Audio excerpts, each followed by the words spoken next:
नमस्कार साथियों, साहित्य विद केपीएस के यूट्यूब चैनल पर आपका स्वागत है। प्रस्तुत है मुंशी प्रेमचंद जी द्वारा लिखित कहानी लॉटरी का दूसरा भाग। अभी तक आपने सुना मास्टर जी तथा विक्रम ने साझे में लॉटरी का एक टिकट खरीद लिया, लेकिन जब विक्रम के घर वालों को इस बात का पता चला तो मास्टर जी और विक्रम दोनों को डांट लगती है। यह देखकर मास्टर जी को अपने बचपन की एक घटना याद आती है। होली का दिन था, शराब की एक बोतल मंगवाई गई। मेरे मामू साहब उन दिनों आए हुए थे। मैंने चुपके से कोठरी में जाकर गिलास में एक घूंट शराब डाली और पी गया। अभी गला जल ही रहा था और आंखें लाल ही थी कि मामू साहब कोठरी में आए और मुझे मानो रंगे हाथों गिरफ्तार कर लिया और इतना बिगड़े कि मेरा कलेजा सूखकर छुआरा हो गया। अम्मा ने भी डांटा, पिताजी ने भी डांटा। मुझे आंसुओं से उनकी क्रोध की अग्नि शांत करनी पड़ी और दोपहर ही को मामू साहब ने नशे में पागल होकर गाने लगे, फिर रोए, फिर अम्मा को गालियाँ दी। दादा के मना करने पर भी मारने को दौड़े और आखिर में उल्टी करके ज़मीन पर बेसुध पड़े नजर आए। विक्रम के पिता बड़े ठाकुर साहब और ताऊ छोटे ठाकुर साहब दोनों जड़वादी थे, पूजा पाठ की हंसी उड़ाने वाले, पूरे नास्तिक, मगर अब दोनों बड़े निष्ठावान और ईश्वर भक्त हो गए थे। बड़े ठाकुर साहब प्रातःकाल गंगा स्नान करने जाते और मंदिरों के चक्कर लगाते हुए दोपहर को सारी देह में चंदन लपेटे घर लेटते। छोटे ठाकुर साहब घर पर ही गर्म पानी से स्नान करते और गठिया से ग्रस्त होने पर भी राम नाम लिखना शुरू कर देते। धूप निकल आने पर पार्क की ओर निकल जाते और चींटियों को आटा खिलाते। शाम होते ही दोनों भाई अपने ठाकुर द्वारे में जा बैठते और आधी रात तक भगवान की कथा तन्मय होकर सुनते। विक्रम के बड़े भाई प्रकाश को साधु महात्माओं पर अधिक विश्वास था। वह मठों और साधुओं के अखाड़ों तथा कुटियों की खाक छानते और माताजी को तो भोर से ही आधी रात तक स्नान, पूजा और व्रत के सिवा दूसरा कोई काम ही न था। इस उम्र में भी उन्हें श्रृंगार का शौक था, पर आजकल पूरी तपस्विनी बनी हुई थी। लोग नाहक लालसा को बुरा कहते हैं। मैं तो यह समझता हूँ, हम में जो यह भक्ति निष्ठा और धर्म प्रेम है वह केवल हमारी लालसा, हमारी हवस के कारण है। हमारा धर्म हमारे स्वार्थ के बल पर टिका हुआ है। हवस मनुष्य के मन और बुद्धि का इतना संस्कार कर सकती है, यह मेरे लिए बिल्कुल नया अनुभव था। हम दोनों भी ज्योतिषी और पंडितों से प्रश्न करके अपने को कभी दुखी कर लिया करते थे। ज्यों जो लॉटरी का दिवस समीप आता जाता था, हमारे चित्त की शांति उड़ती जाती थी। हमेशा उसी ओर मन टंगा रहता। मुझे आप ही आप कारण संदेह होने लगा कि कहीं विक्रम मुझे हिस्सा देने से इनकार न कर दे। तो मैं क्या करूँगा? साफ इनकार कर जाए कि तुमने टिकट में साझा किया ही नहीं, न कोई तहरीर है न कोई दूसरा सबूत। सब कुछ विक्रम की नीयत पर है। उसकी नीयत जरा भी डामाडोल हुई कि काम तमाम। कहीं फरियाद नहीं कर सकता, मुँह तक नहीं खोल सकता। अब अगर कुछ कहूँ भी तो कुछ लाभ नहीं। अगर उसके नियत में फितूर आ गया है तो वह अभी से इनकार कर देगा। अगर नहीं आया है तो इस संदेश से उसे मर्मांतक वेदना होगी।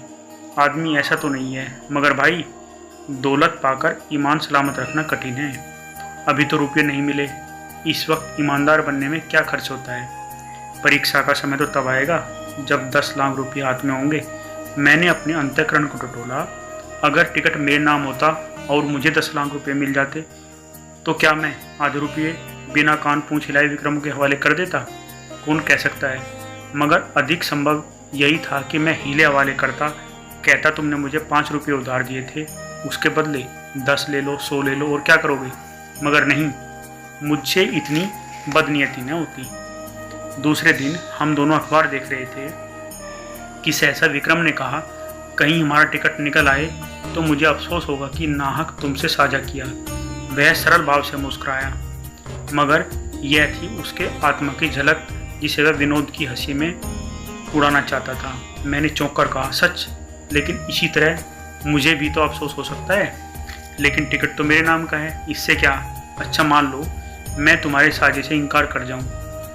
मेरा खून सर्द हो गया, आंखों के सामने अंधेरा छा गया।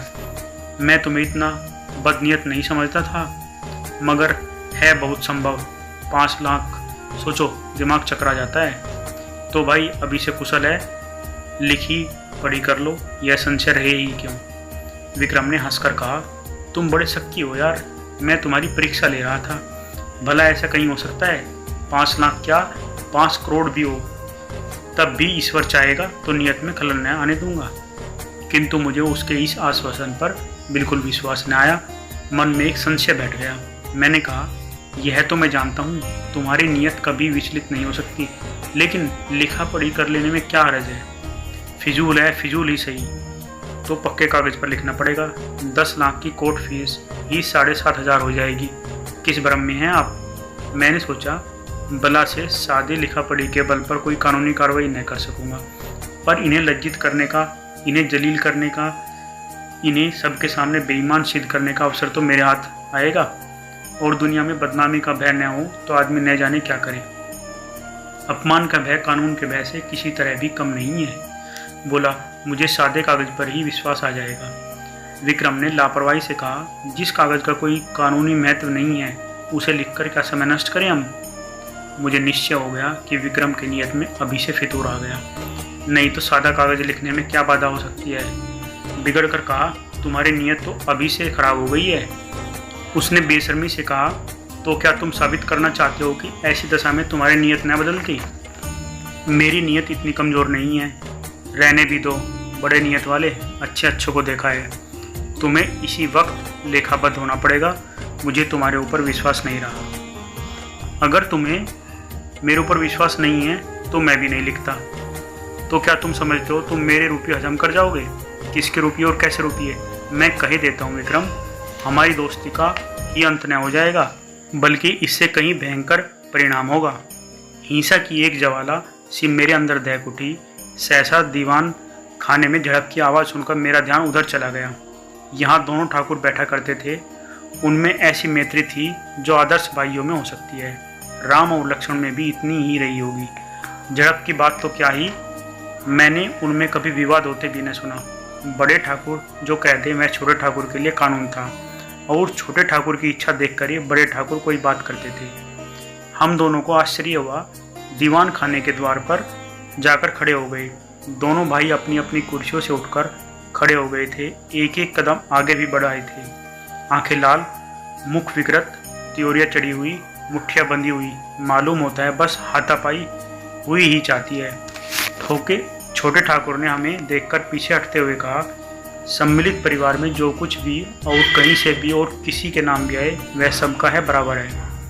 बड़े ठाकुर ने विक्रम को देखकर एक कदम और आगे बढ़ाया। हरगिज नहीं, अगर मैं कोई जुर्म करूं तो मैं पकड़ा जाऊंगा। सम्मिलित परिवार नहीं, मुझे सजा मिलेगी, सम्मिलित परिवार को नहीं।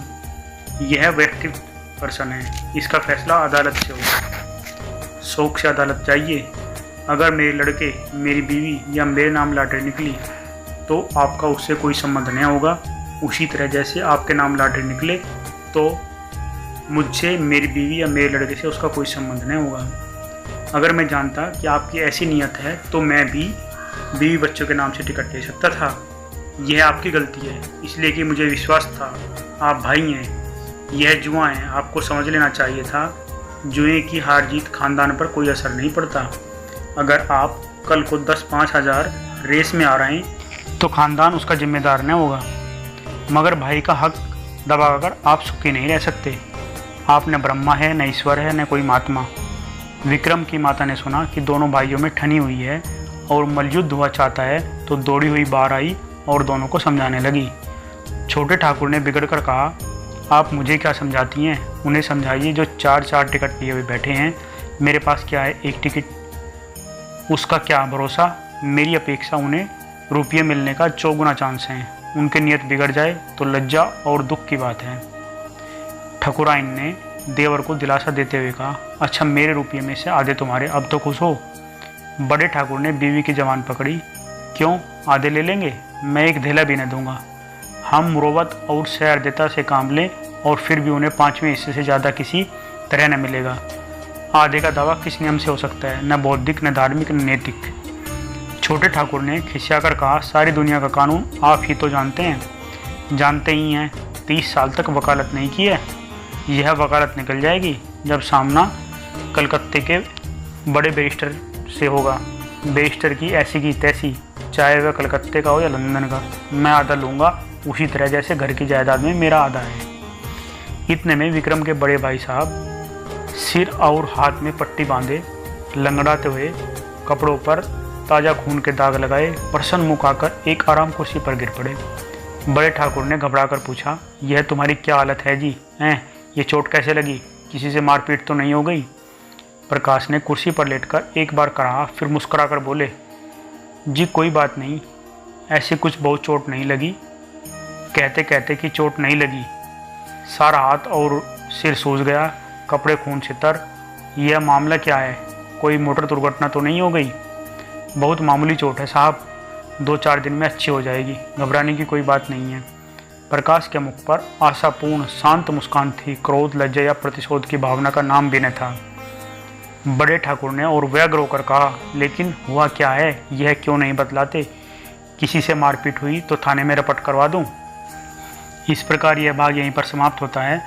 अगले और आखिरी भाग में सुनते हैं प्रकाश को किसने मारा, उसकी मारपीट किसके साथ हुई और लॉटरी का क्या हुआ। प्लीज़ चैनल को लाइक, शेयर, सब्सक्राइब अवश्य कर लीजिए।